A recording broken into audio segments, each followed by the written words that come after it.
noite a todos. Que tenhamos uma proveitosa noite de aprendizado nos ensinos do Mestre Jesus, a fim de que possamos, aos poucos, ir penetrando em nós todos os ensinos, exemplos, palavras que Ele nos deixou, porque sabemos que este é o caminho para a nossa renovação íntima. Então, que a gente se abra interiormente, trazendo a nossa mente para esse momento, deixando lá fora as questões mundanas, para que a gente possa absorver com maior intensidade, banhados no lenitivo que essa casa proporciona, os ensinos que nos serão passados. E eu gostaria de lembrar que a nossa planificadora, ela está passando por um momento de manutenção e aprimoramento. Então, a partir de hoje e nas próximas semanas, a nossa saída para a água fluidificada vai ser pela mesma porta de entrada. Bom? E com muita alegria, pela presença familiar que a doutrina tanto preza, eu gostaria de convidar a filha do nosso palestrante, a Fernanda, para nos conduzir em oração inicial.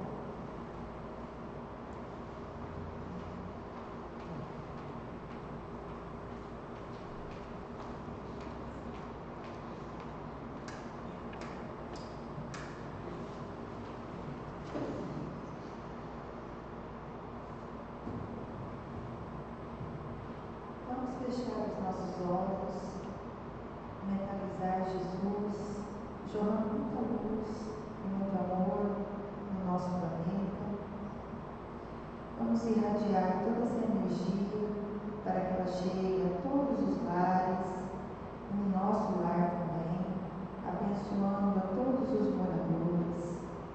Que estejamos abertos à reflexão da noite, que possamos levar para casa toda a lição aprendida e podemos também repassar todo o nosso aprendizado aos nossos familiares, aos nossos amigos. Agradecemos a Deus pela vida, pela nossa saúde, pela nossa família e por mais uma oportunidade de aprender um pouco mais dos seus ensinamentos que a doutrina tanto nos tem proporcionado.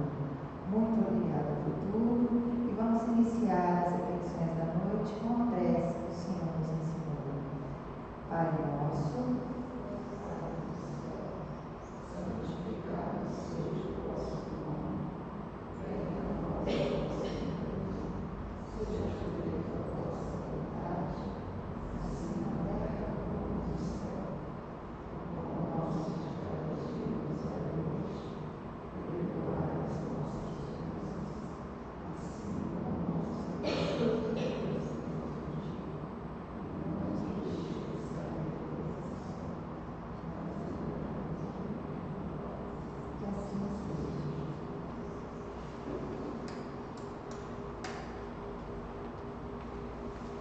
E para a noite de hoje, com muita satisfação, recebemos da cidade de Votuporanga, da Associação Espírita Beneficente Humberto de Campos, o companheiro Orlando Ribeiro. Seja bem-vindo.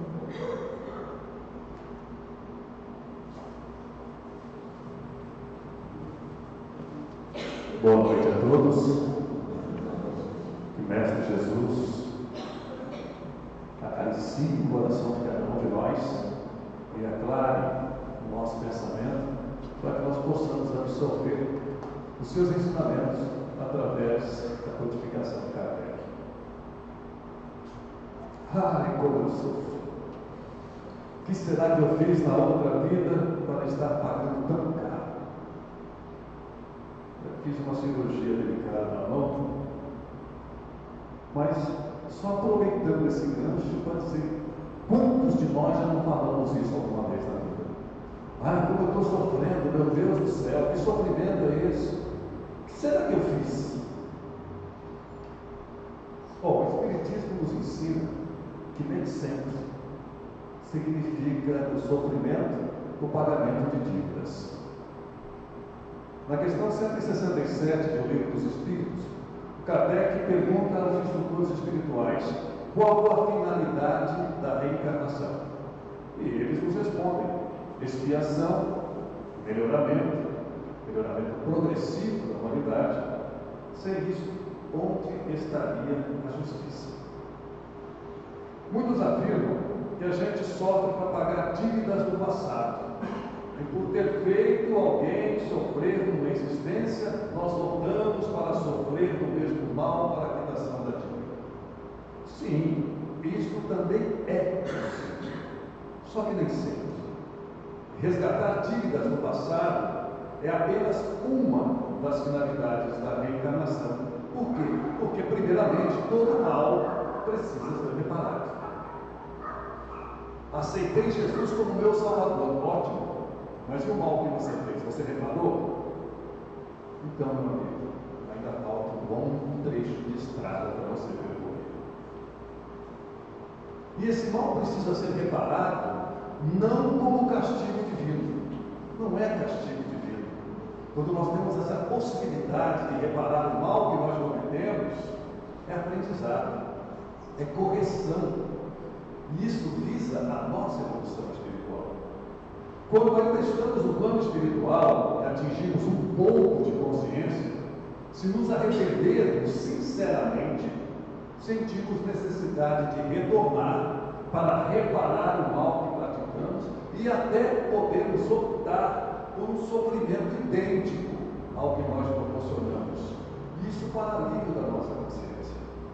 Porque Deus, na sua infinita misericórdia, Ele preparará um momento mais conveniente para que possamos assumir a prova, pois só assim, mais fortalecidos e conscientes, teremos melhores condições para realizar conscientemente o reparo da nossa falta e usufruir da tranquilidade necessária ao nosso bem-estar e felicidade futura. É certo que em algumas situações podemos até escolher as provas pelas quais desejamos passar na nova encarnação. O espírito pode sim escolher uma prova muito útil, na esperança de alcançar um estado melhor, como um doente, e experimenta um remédio muito amargo, mas sabendo que ele proporcionará a cura. Então ele escolhe passar por uma prova mais difícil, uma prova que exija dele maior resignação e, acima de tudo, muita fé. Na terceira parte do Livro dos Espíritos, nós lemos que após cada reencarnação, compreendemos os passos que demos e os que ainda nos faltam em pureza para atingir a perfeição relativa a que todos nós estamos fadados. Sim, um dia todos nós seremos perfeitos, relativamente, não perfeitos como o Criador, porque jamais a criatura se igualará ao Criador. Mas Jesus disse: vós sois deuses. Então nós temos nosso caminho a percorrer. Não há, pois, então, motivo de espanto o fato de alguns de nós não preferir uma existência mais suave para evoluir.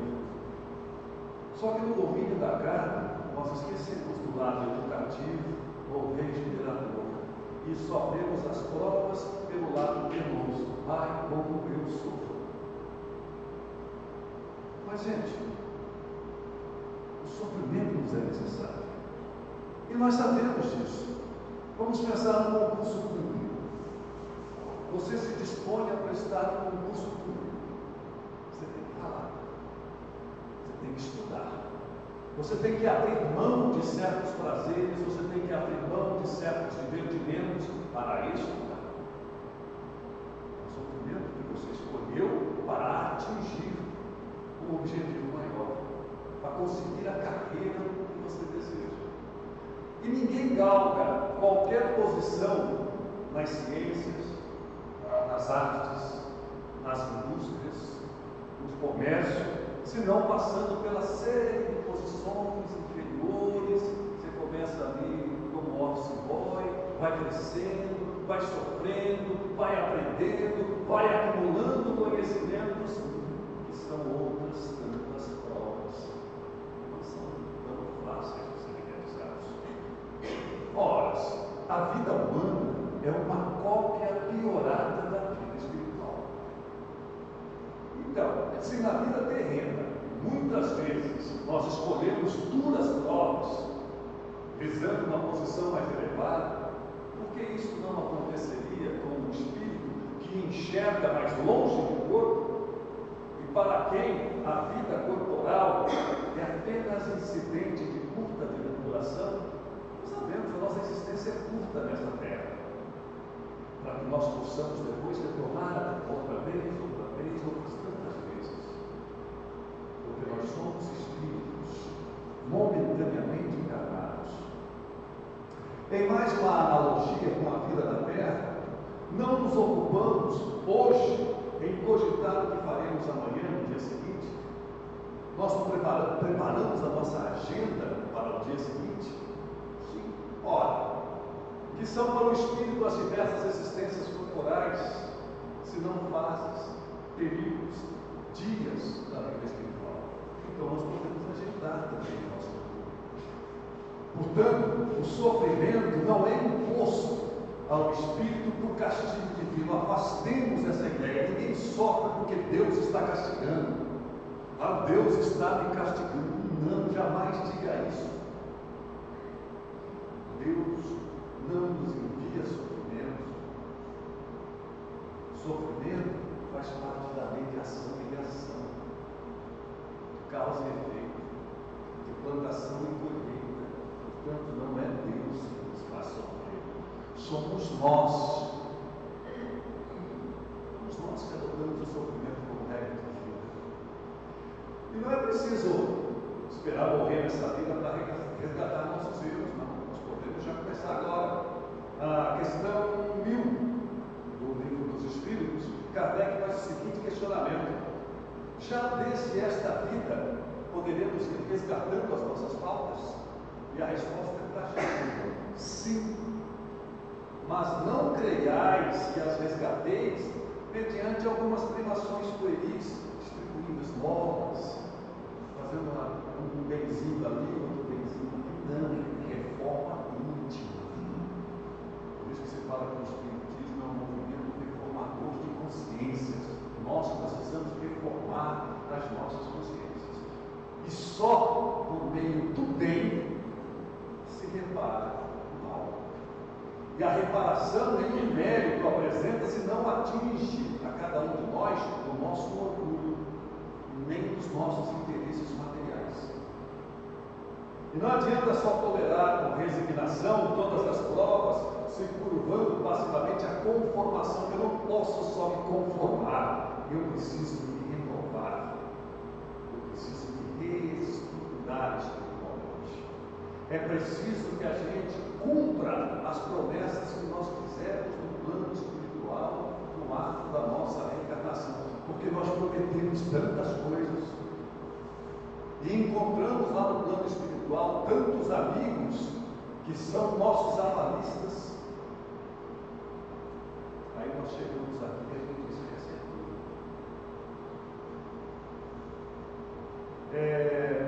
Imagine vocês chegando no final da vida, desencarnou, chegou lá no plano espiritual, você é levado para uma sala como essa, com um telão como esse aqui, e nesse telão começam a passar cenas da sua vida, ficando com crianças, seu cãozinho de estimação, momentos felizes, seus romances, suas grandes alegrias, nossa, momentos de paz, momentos de felicidade, cenas de muitas vitórias. Mas de repente você percebe: pera lá, sou eu ali. Mas está estranho, eu não me lembro desses lugares, eu acho que eu nunca estive aí. Essas pessoas parecem que eu não conheci. Esses sentimentos eu nunca experimentei, mas sou eu que estou ali, eu estou me vendo. São cenas da minha vida, mas que eu não me lembro. Momentos que eu nunca vivi, alegrias que eu nunca senti, relacionamentos que eu nunca tive. O que está acontecendo? E de repente você dá de cara com Jesus. É lógico que você vai perguntar: mestre, o que está acontecendo? E Ele vai responder para você, vai responder para nós: ó, esta aí era a vida, é a vida que eu preparei para você. Esta é a vida que eu preparei para você. Só que você, infelizmente, teve outras escolhas. Você trilhou outros caminhos. E, infelizmente, graças ao seu livre-arbítrio, você preferiu apenas existir e não viver. É uma cacetada, né? Porque Jesus, Deus, né, o nosso Pai, não preparou para nós uma vida de sofrimentos, de lágrimas, de dores. O que Ele preparou para nós é uma vida de felicidade. O reino de felicidade. Agora, nós temos o livre-arbítrio, nós temos o poder de decisão, nós decidimos se eu vou para cá, se eu vou para lá. Semeadura é opcional, mas a colheita é obrigatória. Eu vou colher aquilo que eu semeei. Então, as decisões que nós tomamos hoje vão comprometer o nosso amanhã. Nós precisamos ter a consciência de que não há castigos de Deus, há justiça. Deus não nos criou para a infelicidade. Ele não quer que a gente sofra. Deus não quer. No Antigo Testamento, na Bíblia, em Ezequiel, no livro do profeta Ezequiel, capítulo 18, versículo 23, ele coloca como um diálogo de Deus com o profeta. E Deus diz ao profeta Ezequiel: você imagina que eu sinta alegria quando um perverso é castigado com a morte? Muito pelo contrário, meu filho. A minha vontade é a de que o homem abandone a sua vida de pecado e receba a vida eterna. Simples assim. Quando chega a esse ponto, é preciso tomar uma decisão importante. Vou me deixar levar pelas circunstâncias ou tomar uma atitude e buscar vencer a dúvida que me amedronta? Este momento é crucial em nossas vidas. Cremos em Deus ou só acreditamos em Deus quando tudo está bem? Quando tudo está maravilhosamente bem? Quando algo acontece de ruim, a nossa fé, como está lá nos relatos evangélicos, se torna até menor do que quando está. Quando está tudo bem, nós acreditamos, mas quando não está, será que nos nossos momentos de dúvida, nos nossos momentos de questionamentos, nós realmente acolhemos Jesus como nosso modelo e guia? Por que o Evangelho fala que Jesus é o nosso modelo e guia? Porque modelo a gente segue, a gente adota, guia a gente segue. Então, adotamos Jesus como nosso modelo, é Ele o nosso ideal de vida, nosso ideal de viver. Quando Jesus disse: bem-aventurados os aflitos, pois deles é o reino dos céus, Ele não se referia a todos que sofrem, pois todos que estão aqui sofrem, de um modo, do outro, pois o planeta é de provas e expiações. Mas esse convite Jesus endereçou àqueles que bem sofrem, aqueles que sofrem, que sabem sofrer. E saber sofrer significa encarar as provas com resignação e coragem. E qual é o combustível para isso? A prece. Se você ler as passagens de Jesus, vai perceber que em todas as ocasiões em que Jesus iria tomar uma decisão, o que ele fazia antes? Orava. E se Jesus achava a oração importante, quem somos nós para não compreender isso? Então, saber sofrer significa saber encarar as provas com resignação e ter coragem para enfrentá-las. Mas nós temos um complexo de coitadinho. Nós temos um complexo, a gente chama de complexo de cachorro vira-lata. E vem aqueles olhinhos. A gente acha que nós toda hora tem que passar a mão na nossa cabecinha.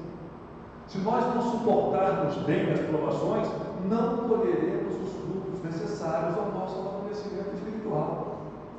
Por isso, a oração é importante. A oração é o combustível que deve nos mover.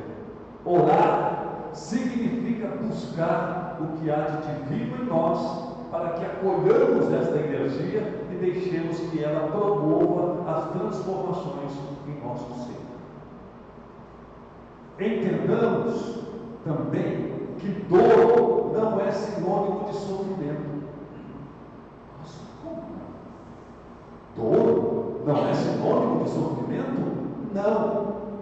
A dor é um alerta para que procuremos a causa e tentemos trazer ao corpo uma condição ideal de conforto e bem-estar. Por isso que tem a dor. Quando você sente a dor, você sabe que alguma coisa está errada e que você precisa buscar a cura, precisa buscar a medicação necessária. Nós temos o costume de dizer que estamos sofrendo ao sentir uma dor, quando na realidade o sofrimento não é propriamente a dor, e sim a maneira como estamos lidando com ela, seja física, emocional ou espiritual. Se a gente sofre, é porque nós não sabemos lidar com a dor. Nossa! E aí eu pergunto para vocês: conhecem um cidadão chamado Chico Xavier? Não tinha dores? Angina de peito, hemorragia constante num dos olhos, saúde debilitada. E daí? Sentia dor. Madre Teresa de Calcutá não sentia dor? Irmã Dulce na Bahia não sentia dor? Sim, sentiam dores. Porque a dor é uma consequência de um distúrbio geralmente físico, de uma doença, de uma ferida. O sofrimento é não querer entender e resistir ao despertar que a dor nos proporciona. Portanto, ela é uma bênção. Nós sabemos que existem doenças silenciosas, doenças que vão nos consumindo sem que a gente perceba. Seria tão bom se não tivesse dor, que aí nós descobriríamos com antecedência. Então não seria um sofrimento, seria o encontro da cura. Quem já ouviu falar de Jerônimo Mendonça? Jerônimo Mendonça ficou conhecido no mundo espírita como o gigante deitado. Jovem, cheio de sonhos, noivo, de repente foi acometido de uma doença terrível, que aos poucos foi eliminando todos os movimentos, foi lhe tirando todas as faculdades físicas, a ponto de chegar ao fim da vida nem em cadeira de rodas. Ele ficava numa cama, numa maca. Os movimentos que ele tinha do pescoço para cima, nenhum outro movimento, e cego, ainda ficou cego. Sabe o que ele fazia? Palestras espíritas. As pessoas levavam as marcas dos centros espíritas e ele fazia palestras. E sabe o que ele dizia? Nunca perdeu o bom humor.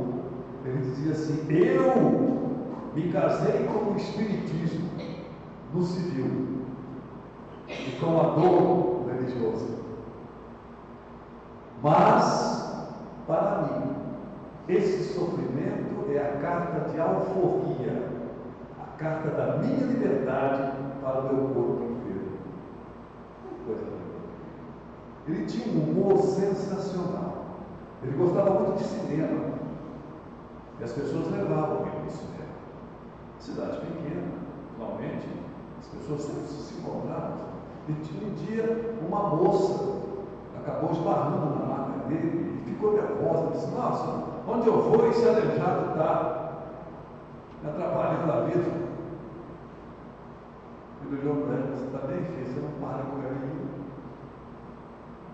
Olha a presença de espírito. Então, nós temos que entender que a cura se inicia a partir do entendimento e do despertar, que nos leva a buscar mudanças e novos caminhos para a nossa vida. Não devemos nos revoltar pela dor, devemos ser gratos por ela estar a nos oferecer a oportunidade de descobrir o que deve ser mudado, o que deve ser modificado em nosso ser. Quando o cidadão passa por uma dor, por um momento muito difícil, muito complicado, ele corre risco de morte, o que ele fala? Nasci de novo. Ou seja, uma nova oportunidade, uma nova clareira se abre na floresta de terríveis sofrimentos que eu passo. E aí eu repenso a minha existência anterior e norteio a minha nova existência a partir daquele instante. Nasci de novo realmente. Aí é que está a explicação que a gente vê na nossa doutrina de deixar morrer o homem velho para deixar nascer o homem novo. Buscar o ideal atingido por Paulo de Tarso, quando disse: já não sou eu que vivo, mas é o Cristo que vive em mim. E olha o que ele sofreu a partir daí. Sofreu demais. Aliás, todos os discípulos de Jesus sofreram, tiveram mortes horríveis. Alguns foram crucificados até, outros foram decapitados. A doutrina nos ensina que só por meio do bem se repara o mal, e a reparação nenhum mérito apresenta, se não atingir a cada um de nós o nosso orgulho, os nossos interesses materiais, como nós vimos lá na questão do livro dos Espíritos. Um cavalo estava amarrado e tentava se soltar, quando veio um homem perverso e o libertou. O cavalo, então liberto, entrou nas terras do fazendeiro e começou a destruir a plantação. O fazendeiro, ao ver aquilo, saiu armado com sua espingarda e matou o cavalo. Então o dono do cavalo saiu da sua residência, do sítio, pegou a sua espingarda, foi lá e matou o dono da fazenda. Por isso, a mulher do dono da fazenda matou o dono do cavalo. E veio então o filho do dono do cavalo e matou a mulher. E os vizinhos, em cólera, foram lá, mataram o garoto e queimaram a casa. E depois disso, encontraram o homem perverso e disseram para ele: por que você fez tudo isso? Por que é que você fez isso? Pela sua atitude irresponsável. Morreram o cavalo, o dono do cavalo, o dono da fazenda, a mulher do dono da fazenda e o filho do dono do cavalo. Por que você fez isso? O perverso olhou para ele e falou assim: eu não fiz nada, eu só soltei o cavalo. O resto foram vocês que fizeram. Não fui eu. Os maus fazem coisas simples, porque sabem que a maldade está em nossos corações. E sozinhos nós cuidamos de fazer o resto. Não se discute agora a legalização do aborto? Os feministas defendem essa ideia através de uma frase muito ouvida: meu corpo, minhas regras. Não é isso que fala? Que bobagem, hein? Na realidade, o corpo não é nosso. Esse corpo que não é meu. Esse corpo é um veículo que Deus deu ao meu espírito para que eu pudesse percorrer a minha estrada evolutiva. Mas esse corpo não é meu. Porque se fosse meu, ninguém tirava. Porque se fosse meu, ele não ficava. Eu não vou querer que ele vai ficar doente. Não. Essa história de meu corpo, minhas regras, não. O corpo pertence a Deus. Foi Ele que nos concedeu este vaso físico como um instrumento de trabalho para o nosso progresso. Maltratá-lo simplesmente é rejeitar esse precioso auxílio divino. Na busca da salvação, muitos decidem isolar-se do mundo para não pecar. Existem ordens religiosas que fazem isso. que não adianta? Porque o isolamento nos afasta do nosso semelhante. E só através do contato com o nosso próximo é que nós ajudamos e somos ajudados. Lembre-se, ninguém vai a Deus senão por mim, disse Jesus. Ninguém vai a Deus senão por mim. Mas ninguém chega a Jesus se não for pelo próximo. O caminho para chegar a Jesus é o nosso próximo. Diz no Espírito Fêmero, no Evangelho segundo o Espiritismo, que poderíamos gozar de uma felicidade relativa, porém a procuramos onde? Nas coisas terrenas, perecíveis, sujeitas às mesmas vicissitudes, os gozos materiais, em vez de buscar os gozos da alma, que constituem sim uma antecipação das imperecíveis alegrias celestiais, que um dia todos nós haveremos de partilhar. Porque nós somos criados para ser felizes.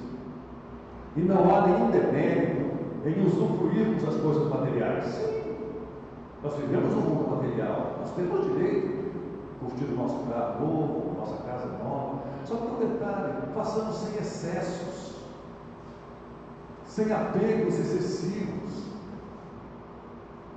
Tem uma música, se não me engano, do Barão Vermelho, né? Que fala que a questão do dinheiro, que fala que eu desejo que você tenha muito dinheiro, né? Mas que você saiba quem é que manda em mim.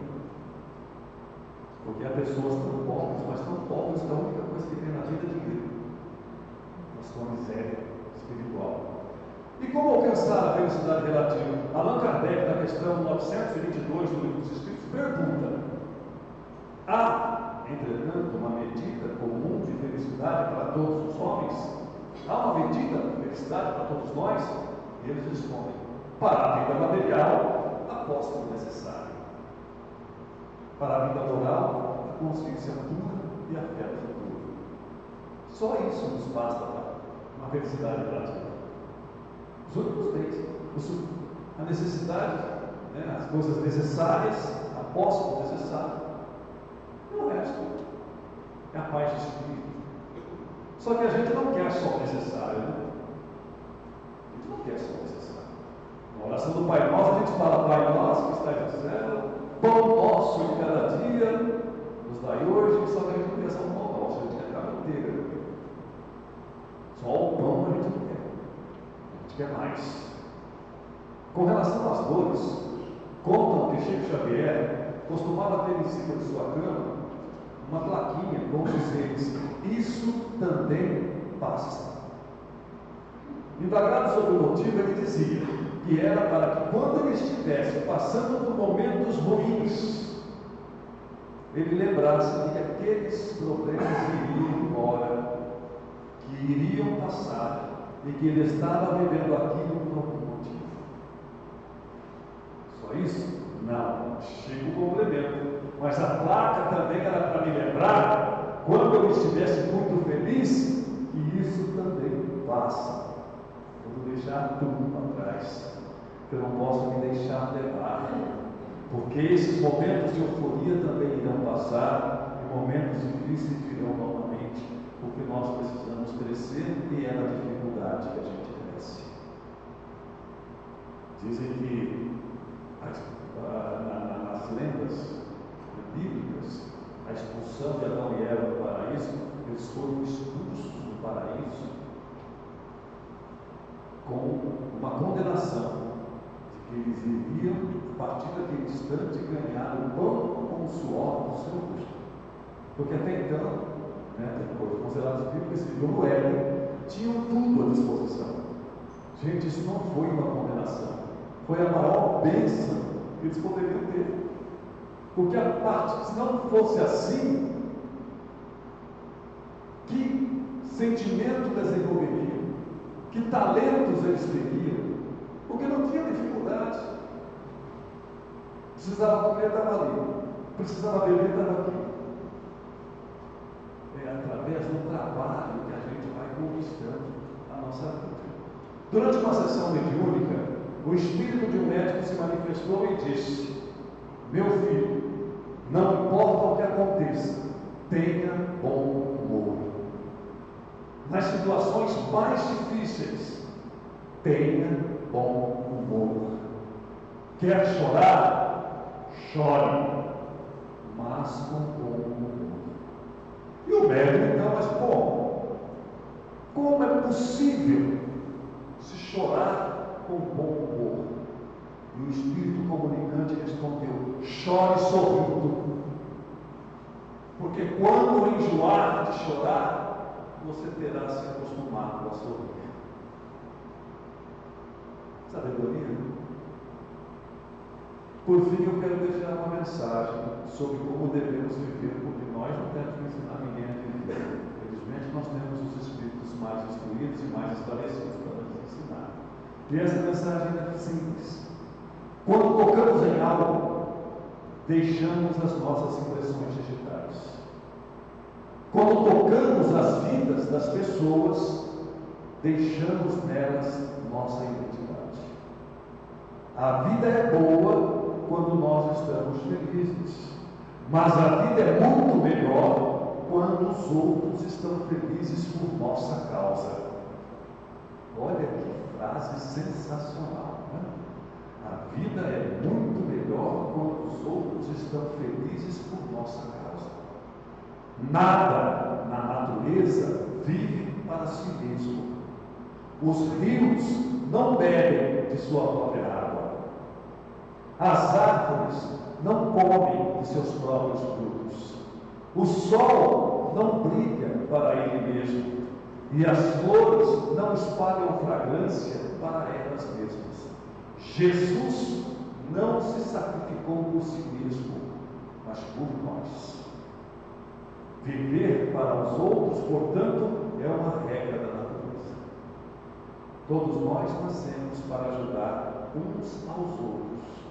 Não importa quão difícil seja a situação em que nós nos encontremos, continuemos sempre fazendo o bem, porque o bem será o nosso advogado de defesa em todas as situações da nossa existência.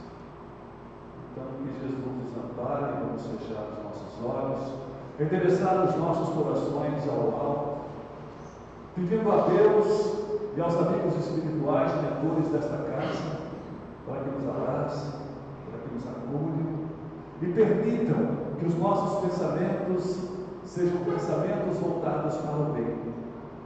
Que nós possamos ser o limpimento dos problemas e das dores do nosso próximo. Pensemos nas pessoas que vivem em situações de conflito, nas áreas onde a guerra prevalece. Lembremos das populações que sofreram com os recentes desastres ecológicos e ambientais. Peçamos a Deus, nosso Pai, para que nos proporcione resignação e coragem, para que nós possamos atravessar os momentos mais difíceis da vida, para que possamos celebrar depois as alegrias da paz e da harmonia, principalmente na serenidade em nossos corações. Muito obrigado, Senhor Jesus. Permita que a felicidade esteja presente nos nossos atos e que nós, ao retornarmos para os nossos lares, possamos levar daqui, dessa casa bendita, esses eflúvios de paz, essas bênçãos e essas forças tão necessárias para que nós possamos suplantar as nossas dores e conseguirmos conquistar o que todos nós almejamos, que é justamente a paz de espírito. Muito obrigado, Senhor Jesus.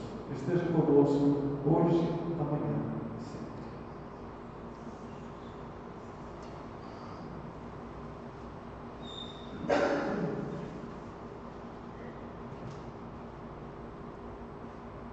Agradecemos, Orlando, pelas palavras de orientação, principalmente nos aspectos de dor e sofrimento, e que a nossa semana possa ser guiada com essas novas lentes de olhar sobre tudo o que nos acontece, que é nesse modelo de observação sobre tudo que nos vem, que vamos nos navegando, reformando o nosso modo de olhar o mundo, entender a vida e aceitar os porquês que Deus nos conduz na nossa rota de evolução. Tenham todos uma excelente semana.